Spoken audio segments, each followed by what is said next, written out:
ซีซุกพิกเจอร์ตอนนี้เฮาอยู่ขวาทางงอนตอนนี้เฮาสิมาถ่ายรูปแลนด์สเคปโดยเฉพาะแมนแสงจากตารถอยู่ทางขวาซึ่งกับมื้อนี้ตะเว้นกับบ่คอยสิงามปานใดแล้วก็บ่มีขี้เฟือซึ่งมันก็คือว่าอันใดถ้าบ่มีขี้เฟือท้องฟ้ามันก็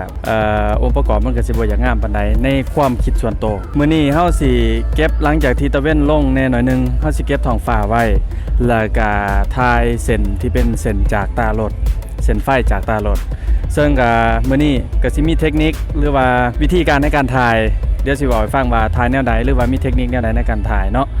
เดี๋ยวมื้อนี้เฮาต้องแนะนำก่อนทีมงานเฮามานำกันมื้อนี้ก็คือมีกุ้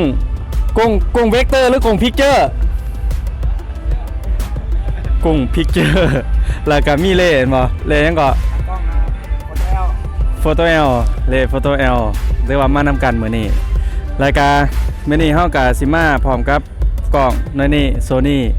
A72 รายการ16 35 f2.8 เป็นอุปกรณ์เครื่องมือที่สิใส่ถ่ายแล้วบรรยากาศเป็นแนวใดแล้วก็วิธีการถ่ายแนวใดไปติดตามตอนเฮาไปถ่ายอยู่ขวาดีกว่าไป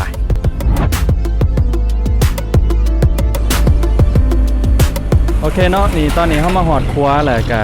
เฮาเตรียมตั้งกล้องไว้เทคนิคของเฮาสิถ่ายก็คือเฮาสิถ่ายเอาช่วงที่มีท้องฟ้าอยู่เก็บไว้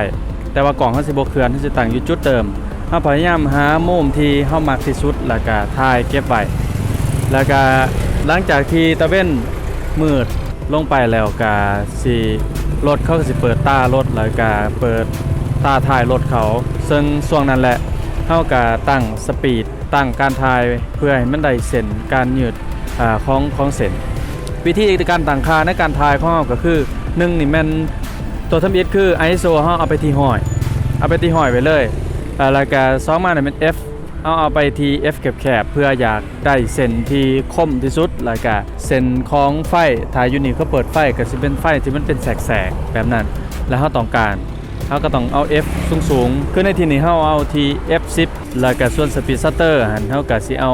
ตามความต้องการก็คือช่วงตะเว้นเฮาก็ลองตั้งไปว่าอยู่ประมาณใดแสงมันสิพอดีขึ้นกับการวัดแสงของเฮาแล้วก็หลังจากที่ตะเว้นตกดินเรียบร้อยเฮาก็สิเอาสปีดชัตเตอร์ดนน้อยหนึ่งประมาณ3วิ5วิแล้วก็10วิไปตามลำดับเบิงเพราะว่าเฮาบ่ฮู้ว่ารถที่แล่นไวๆนี่มันสิสามารถดึงแสงของเฮาไปฮอดสุดหรือบ่ที่จริงมันก็มีโหมดหนึ่งในถ้าเป็นใน Canon มันสิมีโหมด B ตอนนั้นแม่นเฮาสามารถกดชัตเตอร์ค้างจนกว่าเฮาพอใจอันนี้ก็มีตั้งแต่ตอนนั้นเทคนิคเฮาแล้วก็เอาภาพจากช่วงที่จะเป็นบ่ทันตกแล้วก็ช่วงที่มันตกเอามาเมิกกันหรือว่าเบนดิ้งกันก็จะได้เกิดภาพออกมาตามที่เราต้องการโอเคเดี๋ยวสิท้ายรายการคอยเบิ่งภาพตอนถ่ายคลิปเสียเบิ่งตอนถ่ายคลิปเนาะ